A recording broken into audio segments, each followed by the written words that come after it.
Okay. Well, so nice to have all of you guys here. Thank you for joining. I know some of you have been to our classes before.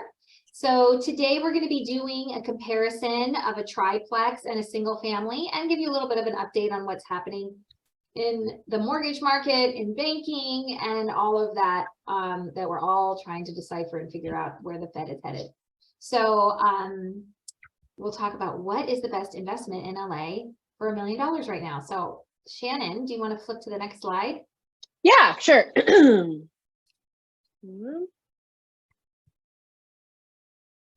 All right, so we're gonna just quickly introduce ourselves. I know many of you on the call. Courtney, welcome to the call. Hey, Carol, how you doing? I just saw Carol last weekend. So a little bit about myself. I'm a real estate agent and a real estate investor. I'm currently in Mammoth, actually. I'm gonna go ski this weekend. So this is not my office. This is some Airbnb. It looks nice though. Yeah, it is nice. I'm in the top 1.5% of agents nationwide. I share that with you just so you guys know, like I graduated to like a pretty good clip of business now, which is very nice. I own 16 units, so I always am looking for investments. One of the investments, the triplex I'm showing you today, is a property that I'm actually considering buying myself, in the process of looking at how to make it work financially. So I always say, you know, if it's something that I'm interested in buying, I might as well share it with other people. And I also own a self-storage facility not far from here in Mammoth, which is why I love to ski, but I'm also here to do a little bit of business and go check out, make sure things are going well at the storage facility. I love Vietnamese spring rolls, and my vision for the world is connectivity and vulnerability. Sam, take it away. All right, Shannon, always a pleasure to do these classes with you. I always learn something as well. I'm Samantha Shue. I'm a VP of mortgage lending at Origin Point Mortgage. I have been doing loans for about 16 years. I'm in the top 5% of loan originators across the country. I have a single family home with my husband and my 2 daughters, and my puppy who you see behind me sleeping on the couch. I love my 2 children. My Belgian waffles are my favorite food, and my vision for the world is positivity and gratitude. Hey. All right, so we'd like to go around the room. We'd just like to hear a little bit about you and what you do, and what has you interested, what you either want to learn today or what has you interested in learning about investing. Yeah, so the agenda. Sam, do you want to go over the agenda? Sure. So today we're going to do an update on the real estate market, the LA real estate market, the mortgage industry, and then we're going to talk about a comparison between a triplex and a single family that are similarly priced and what it would look like as an investment property to do one or the other. Awesome. Yeah, I think I want to kind of fly through the real estate side, because I think a lot of people are concerned about what's going on in the market, Sam. So just FYI, Totally. I took out one of the slides and I realized I might have left one, but I want everyone to be able to also kind of hear what's going on, because the banking industry is really affecting kind of the outlook. So I'm going to skip this slide. This is the slide I took out. But yes, let's go to you, Sam, first. All right. So just to kind of give you an idea, if for those of you sort of in layman's terms about what happened, right, since last Friday till today. So Silicon Valley Bank, for example, there was a lot of venture capitalists, right? They would keep all of their money and bank at Silicon Valley Bank. So they're really, I think 90% of the accounts at Silicon Valley Bank had balances over 250,000, the FDIC limit. Anyways, those investors were needing some more cash, probably because of inflation or because of investments. And as they were drawing upon the bank realized that they were needing to liquidate some of the investments that they had with mortgage-backed securities and bonds that they had purchased back in 2020. Well, those bonds and mortgage-backed securities were worth a lot less money today than they were when they bought them back in 2020. So they actually sent a big email out to all of their investors. I have a friend who's a VC who was involved with this, thankfully took his money out on Friday before everything went crazy. But anyway, he said he actually got an email from the bank that said, we are going to be liquidating, we're raising money, billion that they needed. And that sent everybody sort of into a tizzy, and everybody started to withdraw the cash that they could and made the bank completely insolvent, leaving many account holders without any money to get, even beyond that FDIC limit. So what ended up happening is the Fed came in, something similar, very similar happened at Signature Bank in New York. First Republic, investors started to pull money out of there, same thing with them.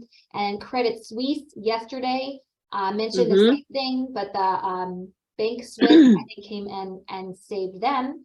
So what the Fed is seeing among all of this happening out there is, ooh, maybe those interest rates hikes that we did that were so high and so fast, which was really nothing that's ever happened in history to move so quickly, that we're starting to break things. And a lot of the information that the Fed relies on, inflation data, CPI data, unemployment, things like that, do have a lag in how they report. And so many of those rate hikes that they've been doing over the last year or so, the numbers coming in isn't real time, right? We don't raise rates and then the next month inflation goes down.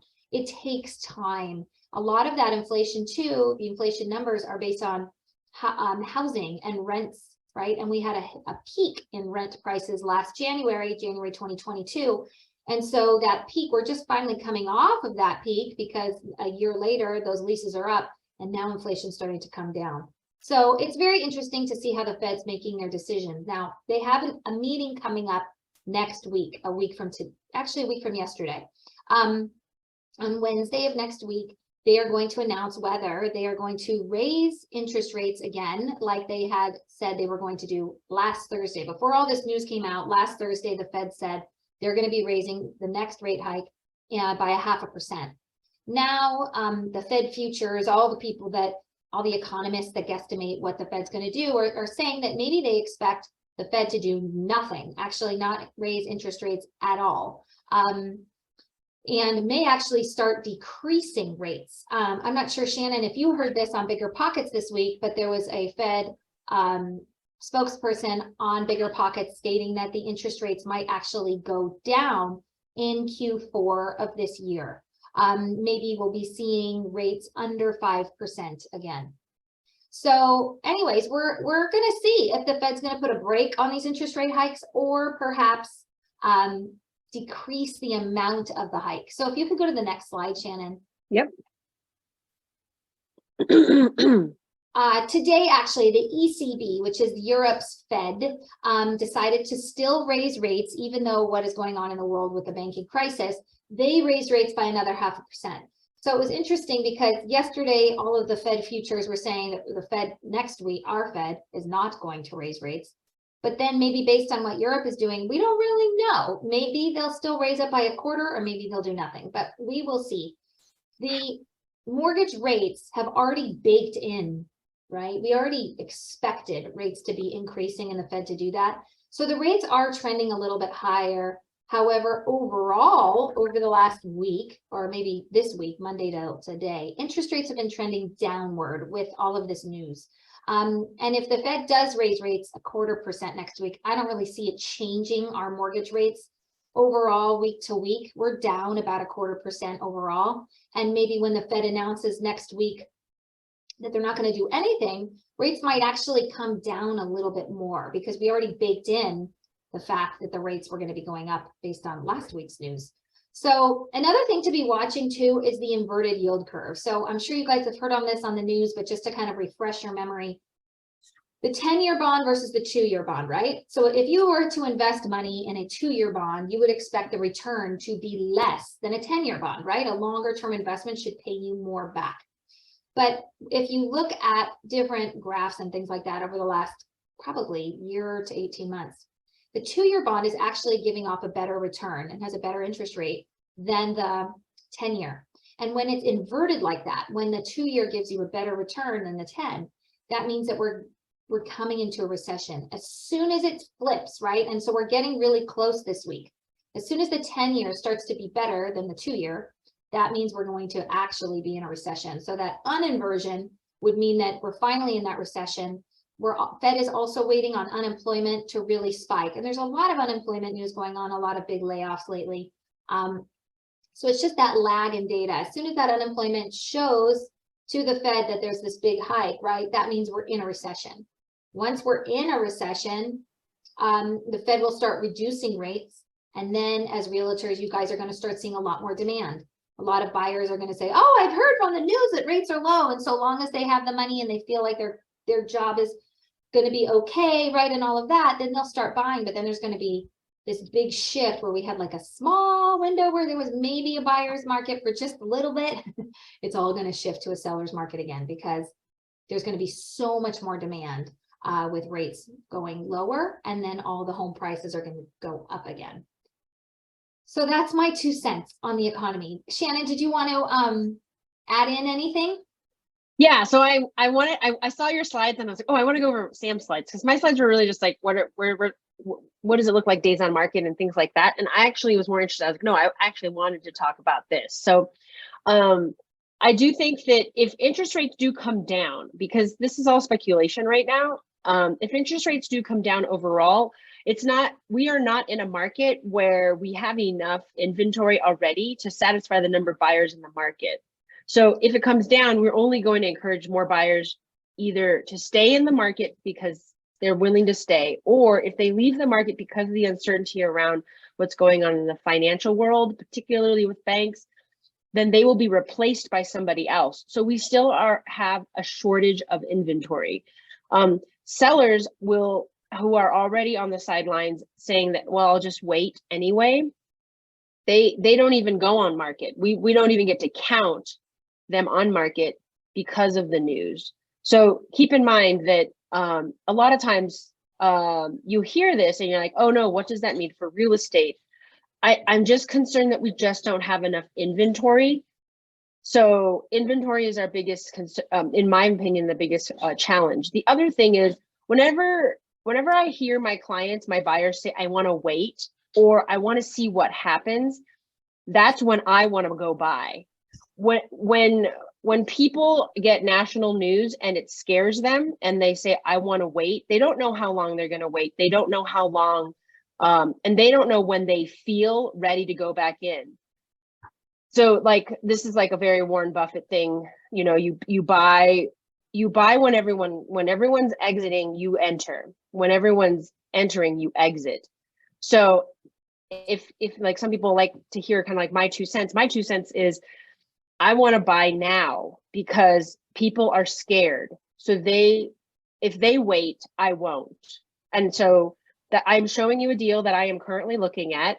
You are getting the address. So and the reason is because like if I don't put my money where my mouth is and also say like, well, yeah, this is the deal I'm going after, because it cash flows. It's so hard to find a cash flowing property in Los Angeles. But yeah, with all that said, I don't see any reason. I see 4.75% on Sam's last slide, and I know some of you are agents here, and I'm like, oh, my clients, if they see that, they're like, I'll wait for that. I'm like, nah, I'm going to wait for that. I'll pay 6.25% now, and I'll refi in 2 years, right? So, or actually, investors pay more. I'm paying like 7.25%. So that doesn't bother me. Do I make money on it? That's the bigger question. When people use interest rates to determine what they're going to do, then they're tying their investment to things that don't actually matter. It should make you money. So that's my 2 cents. Okay, we're going to this one first. Oh wait, I wanted to show. Yeah, I'm sorry. I was just adding one quick thing. Oh, okay. To show everybody. I don't know if you could see it. I just added it real quick. Oh, sorry. At the end, I don't know if you want to find it, Shannon. Just about what you were saying. So I follow Barry Habib, who is like a mortgage guru. He advises the Fed even sometimes. And what he shared which was higher interest rates is actually a benefit to buyers right now, because as Shannon was sort of mentioning, if you look at, sorry, my slide isn't showing, but like, think about like a curve like this, right? Like a big smile. So as interest rates are up, but home prices are falling, maybe they're falling because inventory is so tight, but it's as low as we're probably going to see. As they're falling, and there's more fear in the market, right? You're going to hit the bottom of that curve, right, at some point, but you're not really going to be able to time it just right because we really won't know we've hit the bottom until we're past it. So as people have more fear, because interest rates are higher, because they might fear in a recession, home prices are going to go down. After every recession, home prices go up again, right? And interest rates are going to go down. So showing a buyer how that curve works, right? Buying when there's fear. If you feel like you have the money, can afford the payment, all is good, right? You're going to be able to ride that wave up and refinance later. So if you guys want a copy of that slide, I can share it with you later. I think, okay. And I'll introduce the properties first and then we'll go through the financing. I think. Perfect. Yeah. So I'm doing a single family compared to a triplex. And I picked two things that are in my neighborhood. This Dublin one is like 3 blocks from my house in Leimert Park. And then I picked one that's a little bit farther away, but not too much farther. It's a triplex. I'm interested in triplex currently. And so I've already run an analysis on it, just looking at some lending options. Here's the thing. A lot of times clients, you hear say this to me, and many of you here, I heard Courtney say this, looking at some ways to house hack. My opinion about a single family home is everyone wants a single family, and then I'll add an ADU. Well, this single family home has a 2-car garage, great way to add an ADU, 3-bed, 2-bath, very bread and butter kind of home.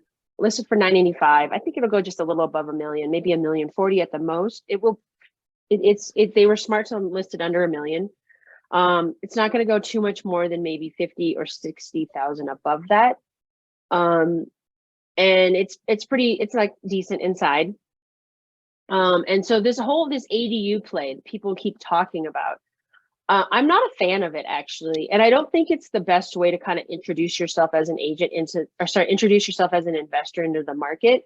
And that's because the cost of an ADU is, if we convert the 2-car garage, it would be $140,000. Rent would be about $2,200. And I was going to show you my math, but I'm going to have you guys do the math. If everyone would take their calculator out, I want you to see how I calculate if that's a good return on investment. Take $140,000 and divide it by $2,200. So you know how many months it will take to get your 140 back. And then when you're ready, 64. Did you guys get 64? If you can only round to whole months. Yeah, 64. 64. So then 64 months divided by 12 months, which is a year. Tell me how many years that is divided by 12 months. Well over 5.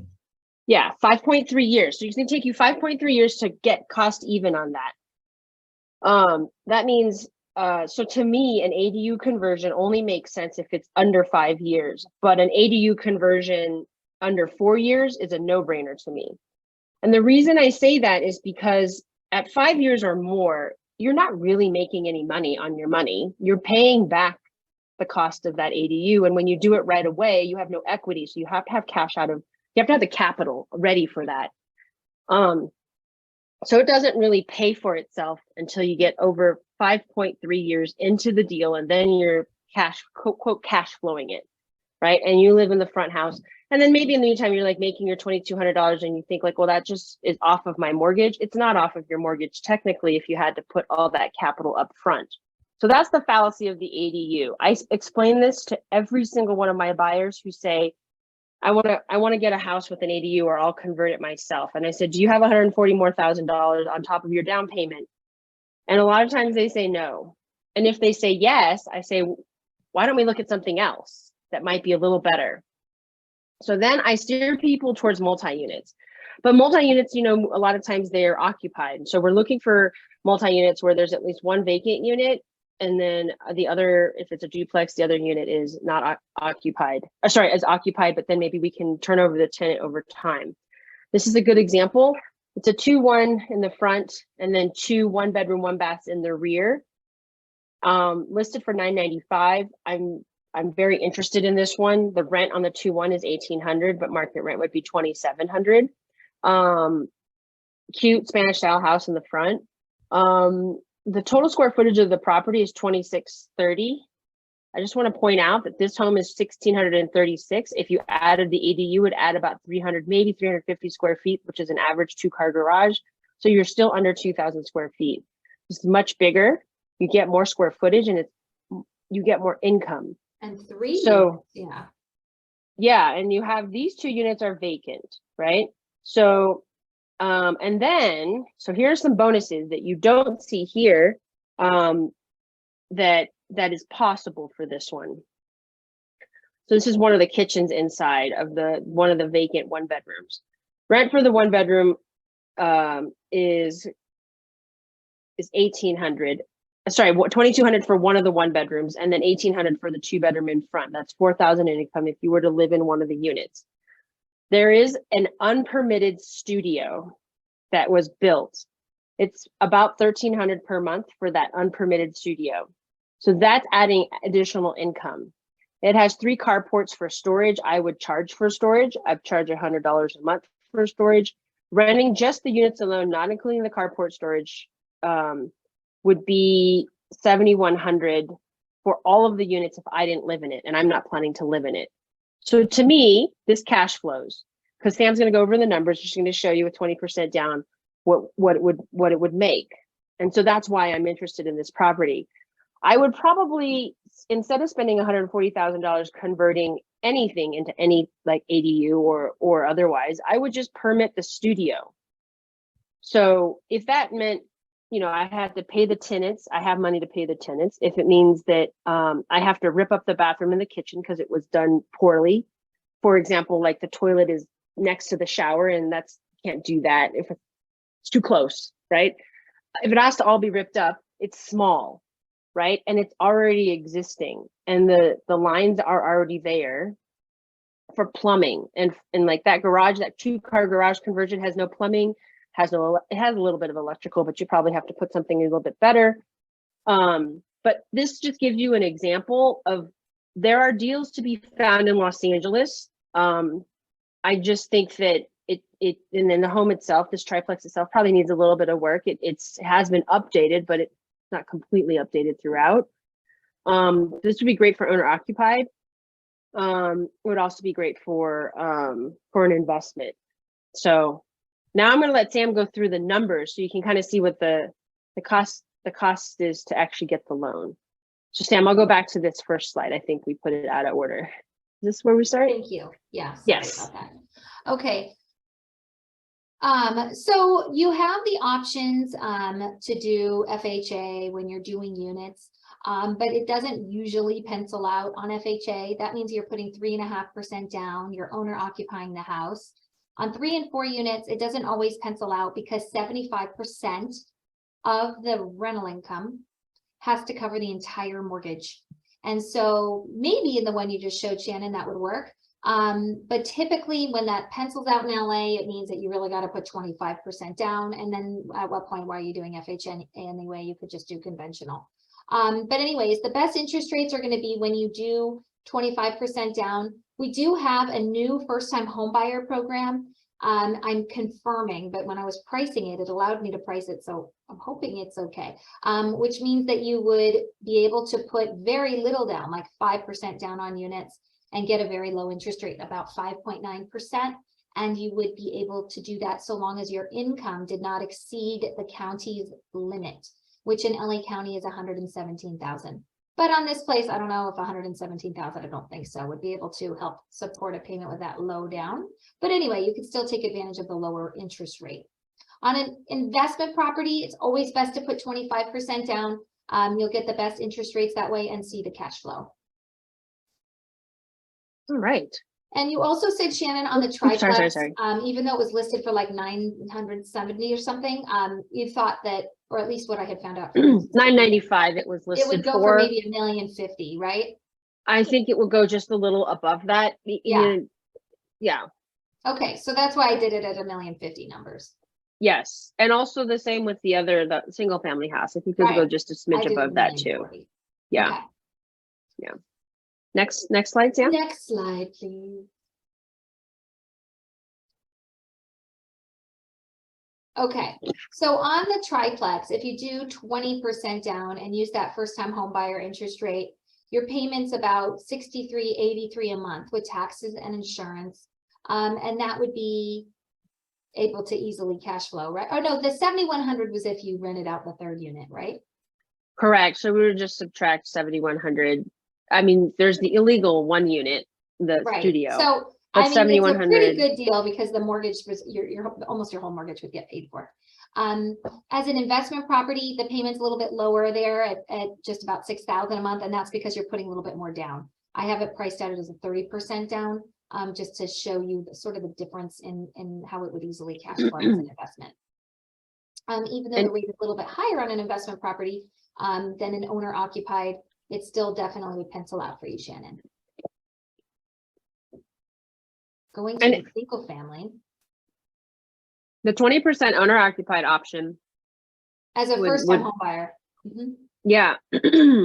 You would collect 4,900 in rent, not including any storage money for the Okay. carports. So 1,300 you're paying for your own mortgage, which is crazy. Yeah, Super that's cheap, right? In that area. $1,500 to live in Los Angeles. Yeah. And have Would this then help amazing you investment save working more for you. aggressively. Yeah. Okay, so will you show the other slide? Mhm. And how much did we say you were going to rent out the single family for? The single family assumed that you would live in the front house and you would rent your ADU. Oh, So you would bring your 2,200 or 25? about 2,200. Yeah, because it's all brand new construction, even though Yeah, it's and you have small. to sink your own money in it. Correct. Okay. Well, as you can see, what might be the better buy today? On a single family home, if you use that first time home buyer program, it's 20% down, although there are always options on that first time home buyer to do 3% or 5% down. But using 20% down, your payment would be about 6,300 a month. And then you take away whatever you can get for that ADU, that 2,200. But still, that's a pretty good overall payment, having to be able to own in LA. I'm sure many of you who are renting right now are paying somewhere around 3,500 a month anyway. As an investment property, it's a little bit higher rate, but because you're putting a little bit more down, the payment is about 5,900 a month. Yeah. Okay. Oh, that's the last slide. Yeah, we went through it real fast. Well, you didn't show any of yours. Did you want to show any of the other stuff or no? No, I think we're good on that, Sam. Okay. Yeah. Perfect. Okay, so that was sort of what we were going to go through today. Do you guys have any? We're going to go around and see what you guys learned. If there's like a takeaway that you had, it's always good to kind of hear it one more time from someone else. And you're like, oh yeah, I want to remember that. So if you want to go, unless you wanted to do any, yeah, okay. So let's do that, Shannon. Yeah. So it's not May 18th. It's May 18th though, right, Sam? We changed it from 11th to the 18th. No, I changed it from the 18th to the 11th. Oh, sorry. Okay, it's May 11th, Julia. Really? Yeah, I had a commitment on the 18th. Okay, Sounds good. perfect. I'll Well, if be you guys there. have any other questions, we'll stick around. Otherwise, thanks so much for joining. Thanks, All right, guys. take care. Bye-bye. Thank you. Bye, guys. Great seeing y'all.